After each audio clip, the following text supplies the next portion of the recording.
O Senhor esteja convosco. Ele está no meio de nós. Proclamação do Evangelho de Jesus Cristo, segundo João. Glória a vós, Senhor.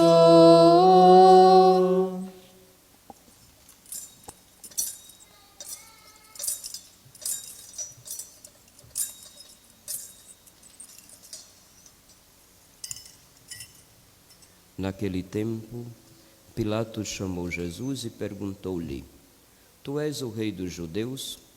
Jesus respondeu: Estás dizendo isto por ti mesmo, ou outros te disseram isto de mim? Pilatos falou: Por acaso sou judeu? O teu povo e os sumos sacerdotes te entregaram a mim.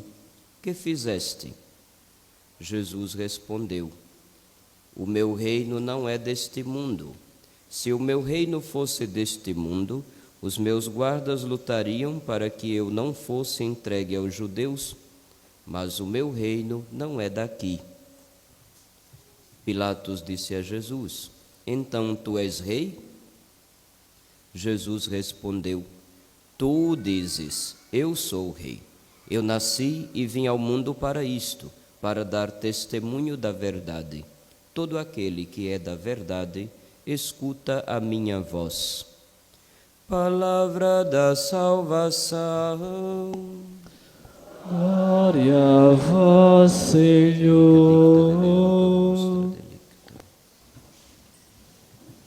Filhos, celebramos hoje, no último domingo do ano litúrgico, a solenidade de nosso Senhor Jesus Cristo, Rei do Universo. Nós que vivemos numa sociedade que se diz democrática, que a cada 4 anos temos que deveríamos eleger a pessoa mais apta, mais adequada para nos governar, mas infelizmente nós somos muito influenciados pelo marketing. Você sabe o que é o marketing, não é? Uma palavra inglesa que quer dizer assim, propaganda. Faz-se muita propaganda do fulano, e uma vez que o fulano é eleito, o fulano aos poucos vai revelando quem realmente o fulano é. Não é? Ou será que eu estou falando de outro país? Nós não sabemos, pelo menos não, a geração nossa não sabe na prática o que é um rei. No máximo escutam essa palavra no carnaval, ou quando tem alguma festa popular, não é? Que tem a rainha do milho, a rainha dos caminhoneiros, o rei Momo, o rei do carnaval e assim por diante. Ou, pior ainda, quando a gente encontra algumas pessoas que têm um rei na barriga. Você sabe por quê, né? Gente que empina o nariz e se acha mais importante do que os outros. Porém, é bom a gente ir bem séculos, seclorum atrás na história para saber como é que surgiram os reis na história humana. Foi um processo natural. Todo mundo quer proteção para si e para os seus. Começaram a surgir aquelas pessoas que, por algumas aptidões, não apenas físicas, de brigar, de matar bicho e por aí vai, mas também por aptidões de estratégia, de intelecto, de sabedoria, souberam organizar melhor a vida de sua própria família e dos outros agregados. Então era comum, foi de certa forma natural que com o passar do tempo as pessoas se colocassem sob a autoridade, debaixo da autoridade daqueles que demonstravam essas aptidões para reunir, proteger e organizar o grupo. Daí surge o povo, a sociedade. Sabe qual é a definição de povo? Não é um monte de gente, de pessoas juntas, não. A definição clássica de povo, se eu não estou enganado, deixa-me ver se eu lembro aqui.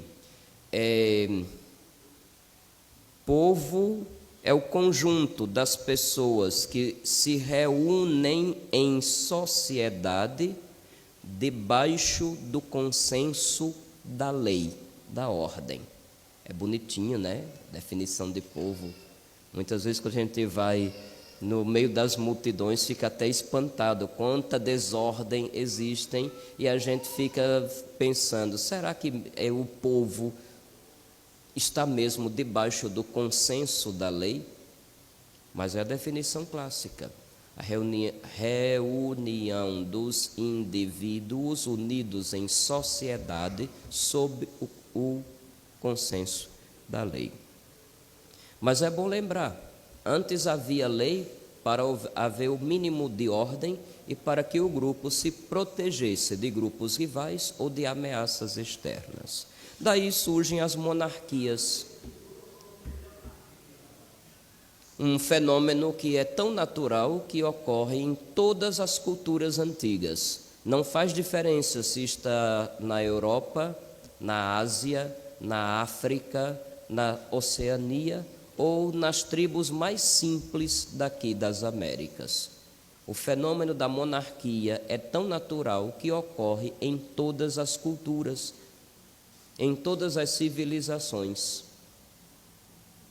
Depois, com raciocínio e busca de melhores formas de se governar, porque com o tempo a monarquia foi passada por hereditariedade, eram os filhos, os netos, os bisnetos, etc. O povo começou a se revoltar, até porque, à medida que os reis foram abandonando aqueles critérios para governar com justiça, com bondade, com verdade e com caridade, o povo foi se revoltando.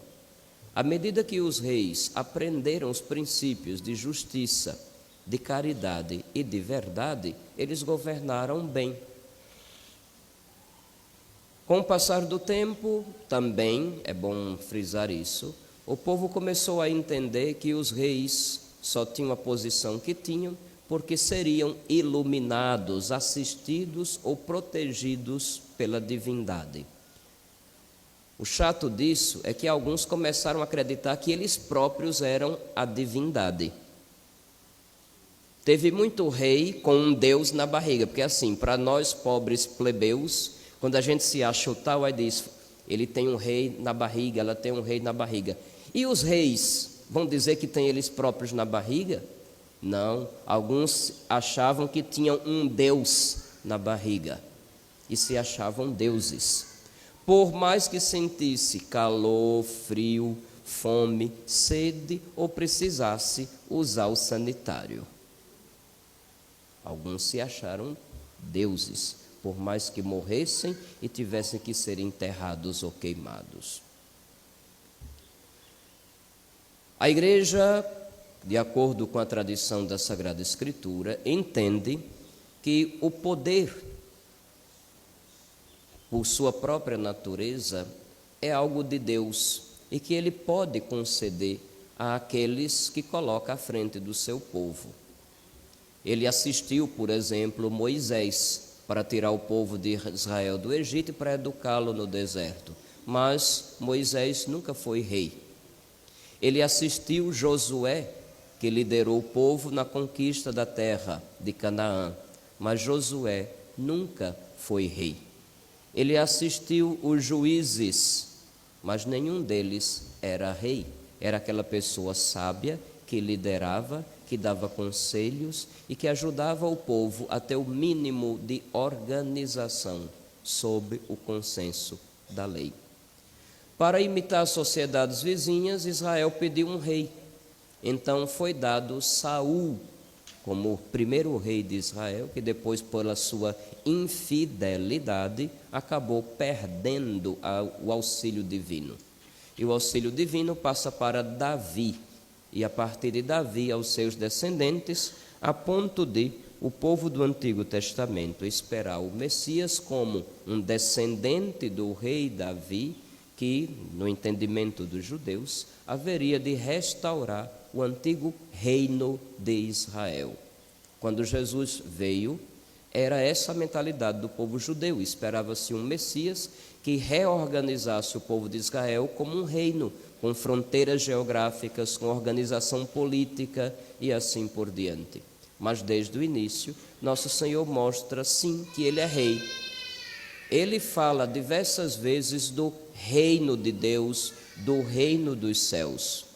Ele fala diversas vezes das parábolas do reino. E ele próprio indica-se como rei. Basta lembrar, por exemplo, o capítulo 25 do Evangelho de São Mateus, quando ele próprio se compara com um rei que é juiz e pastor simultaneamente. Vai separar as ovelhas dos cabritos, uns à direita, outros à esquerda, e vai julgar e dar o prêmio ou deixar a consequência do mal que cada um tenha praticado. Nosso Senhor é rei, porque Ele é Deus, e Deus é a origem de todo o poder realmente legítimo. Podemos dizer numa democracia, que de fato a nossa Constituição do Brasil prevê isso, que todo o poder emana do povo e em nome dele é exercido. Infelizmente, por mais que se diga que o poder emana do povo, acontece que em diversas ocasiões quem está no poder desconsidera o povo e começa a colocar em prática suas ideias privadas. Por exemplo, o nosso povo brasileiro, em sua maioria, é contrário ao aborto. Faça uma pesquisa. E por que é que os nossos governos insistem em colocar a goela abaixo no brasileiro? O nosso povo brasileiro, em sua imensa maioria, é a favor da família natural. Um pai, uma mãe e os seus filhos, primeira célula da sociedade que, segundo a Constituição, precisa ser protegida. Mas por que é que os governos insistem em querer dizer outro tipo de família e proteger outro tipo de família que não gera filhos? O nosso povo brasileiro, em sua imensa maioria, entende que casamento, pela própria natureza das coisas, é entre um homem e uma mulher que possam gerar filhos. Até porque casal significa dois diferentes que se complementam. Não é à toa que quando as coisas se encaixam direitinho, como é que a gente diz? Olha, casou direitinho, não é assim que a gente diz? Ou não? Ou vocês nunca brincaram daquele joguinho de encaixe, estrelinha com estrelinha, quadradinho com quadradinho? Quando entra certinho, aí você fica feliz com seu filhinho pequeno e diz, olha, casou direitinho. Não é assim? Então, casal, dois diferentes que se complementam. Dois homens não é um casal, é um par. Portanto, a união deles não pode ser chamada nem equiparada a casamento. Duas mulheres não são um casal, é um par. E, portanto, a união dessas pessoas não pode ser chamada de casamento. Se desejam um amparo da lei para que uma vida em comum e um patrimônio erguido em comum possam ser direito de ambos, é um direito que qualquer pessoa, acredito que com decência, deve defender. Não é? Às vezes até tem uma pessoa que nem sequer tem vida sexual ativa, vamos dizer assim, mas tem alguém que cuida. Por que não entender aquilo também uma espécie de amparo que precisa ser protegido? E assim por diante. Então, se querem ter um amparo da lei para proteger seus direitos quanto a patrimônio, saúde e tudo mais, acredito que seja um direito que a gente precisa apoiar. Mas é que para isso a casamento e família é impossível pela própria natureza das coisas. Numa sociedade que fala tanto de vamos defender a natureza, vamos começar defendendo a natureza humana. O que é que vocês acham? Ou será que eu estou equivocado, que eu estou errado ou que eu estou ultrapassado? Alguns certamente vão dizer isso. Nós vivemos, portanto, infelizmente, numa sociedade que algumas figuras, para serem eleitas ou para chegarem ao poder, vendem uma imagem falsa de si mesmos. E depois que são eleitos, como diz o nosso povo aqui no Nordeste, põe as unhas de fora. Muita gente vendeu a fama de pobre e hoje é detentor de um patrimônio de milhões. E agora? Como ganhou os milhões? Não responda, porque nem eu sei. Até porque se eu insinuar que pode ter sido de tal ou qual jeito, é provável que eu tenha que sofrer consequências depois. Isso é uma espécie de ditadura, não é? Falam tanto de liberdade de expressão. Eu me lembro que alguns anos atrás pegaram uma bola e fizeram como a cabeça de um líder e publicaram nas redes sociais um jogo de futebol onde a bola era a cabeça do infeliz.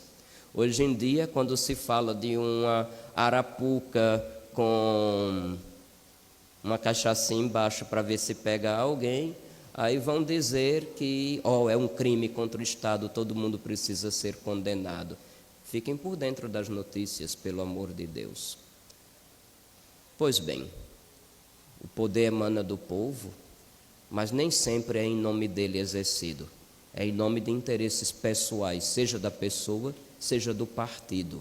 Tem muita gente boa que se filia em partido sem ler tudo aquilo que o partido acredita e defende. Tem muita gente boa votando em partido sem ler a carta, porque quando você vota em alguém, você está dando àquela figura uma carta em branco com você assinando embaixo. Mas a carta não precisa ser completamente em branco, uma vez que você sabe quem é a pessoa, sabe qual é o partido e o que é que aquele partido costuma defender. Se tiver uma coisa no partido que o partido defenda e que eu não concorde, eu não vou votar em ninguém que tenha se filiado, por mais que esse alguém seja meu irmão de sangue. Eu não vou votar nele. Não vou. Pronto, voltando a nosso Senhor Jesus Cristo, só para vocês entenderem, exercício de poder, que muitas vezes nós vivemos numa sociedade onde a farsa é a moeda do dia. Fazemos de conta que elegemos fulano, quando na verdade elegemos outro tipo de pessoa. Fazemos de conta que concordamos com as ideias do candidato e acabamos de assinar embaixo naquilo que o partido do candidato defende, por mais que seja contra os seus valores, contra as suas crenças, contra o seu sonho de um país mais verdadeiro e justo. Depois não adianta chorar o leite derramado, não é? Nosso Senhor Jesus Cristo é Rei do Universo, pela natureza própria, porque sendo Deus feito homem, é de Deus que realmente emana todo o poder, porque em Deus não há falsidade, em Deus não há enganação. A Deus podemos submeter-nos à autoridade dele, por ter a imensa bondade, a imensa verdade e a imensa justiça, merece que nós nos sujeitemos a essa mesma autoridade.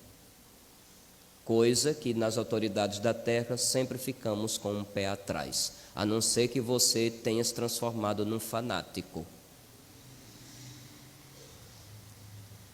Vinde a mim, todos vocês que estão cansados e fatigados, sob o peso dos vossos fardos, e eu vos darei descanso. Tomai sobre vós o meu jugo, porque ele é suave e é leve, e aprendam de mim, que sou manso e humilde de coração. Nós estamos na primeira igreja do mundo dedicada ao Sagrado Coração de Jesus. Vocês se dão conta da importância disso? Ou sou só eu que cheguei de fora, me encantei e faço propaganda para todo mundo e só os de fora ficam encantados? Nós estamos na primeira igreja do mundo dedicada ao Sagrado Coração.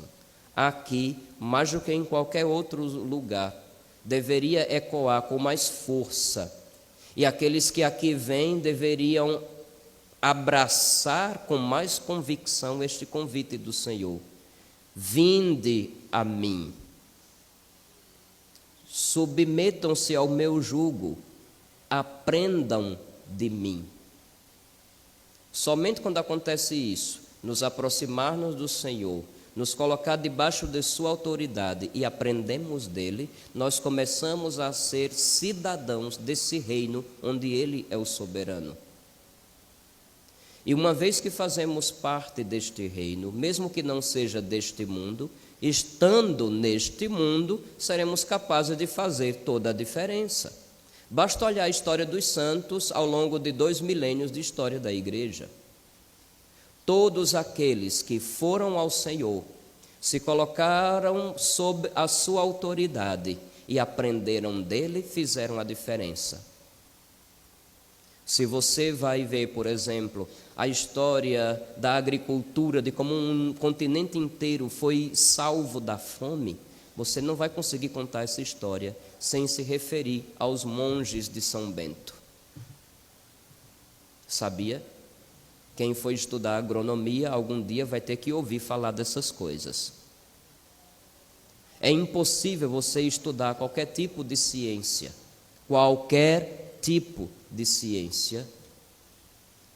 e não utilizar aquilo que alguém que faz parte do reino de Cristo formulou, o famoso método científico. Se vocês não sabem, foi um frade franciscano que formulou.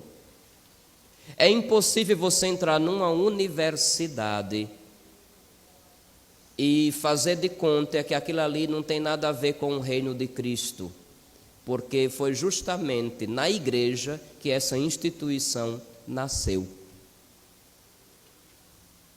É impossível você ir a um hospital e fazer de conta que aquele não tem nada a ver com o reino de Cristo, porque tudo que nós conhecemos hoje como lugar de cuidado dos enfermos nasceu graças aos católicos, graças àqueles que se aproximaram do Senhor, se colocaram debaixo de sua autoridade e aprenderam dele.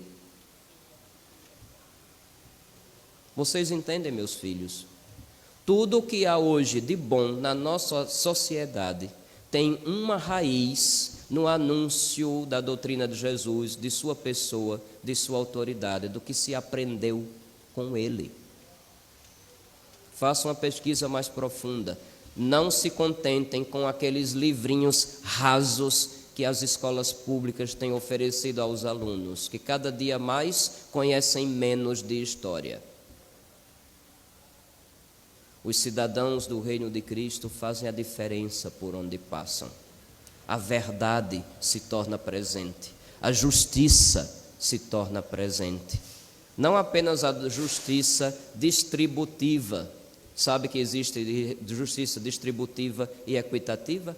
A distributiva é dar a cada um que é seu direito. A equitativa é dar a cada um o que lhe é necessário. Alguns podem necessitar mais, porque sempre lhes foi negado mais. E aí, infelizmente, o que a gente vê na sociedade é exatamente o contrário. Não existe justiça distributiva e muito menos equitativa. Não é dando uma mixaria de Bolsa Família que vai se fazer justiça social nesse país, infelizmente. Porque muitas vezes o pobre que trabalha duro e muito mais horas de trabalho recebe muito menos do que alguns excelentes e meritíssimos que estão em sala com ar-condicionado recebendo salários astronômicos e ainda recebendo diversos outros auxílios. E ainda tendo direito a 14º e 15º salário. Isso é um tapa na cara do resto do povo brasileiro. Ou só eu que observo isso? Pensem, pelo amor de Deus. Essas coisas, meus filhos, precisam ser ditas. Precisam. Porque é incompreensível que num país que se diz de maioria cristã, haja tanta injustiça na vida social. É inadmissível que num país que se diz de maioria cristã, a gente continue escolhendo pelas aparências e não pelas excelências que o fulano realmente tem. E, se vocês não sabem, é justamente por isso que as autoridades são tratadas de Vossa Excelência. Sabiam? A raiz desse tratamento está lá atrás na história, quando o país nosso nem sonhava em existir do jeito que o conhecemos hoje. Não tenhamos receios de nos aproximar de Jesus. Não tenhamos receio de colocar-nos debaixo da autoridade dele. Não tenhamos receio de aprender dele como ser gente, como viver em comunidade, como viver em sociedade, como promover a verdade, como promover a justiça e como promover realmente o bem de todos. Louvado seja nosso Senhor Jesus Cristo.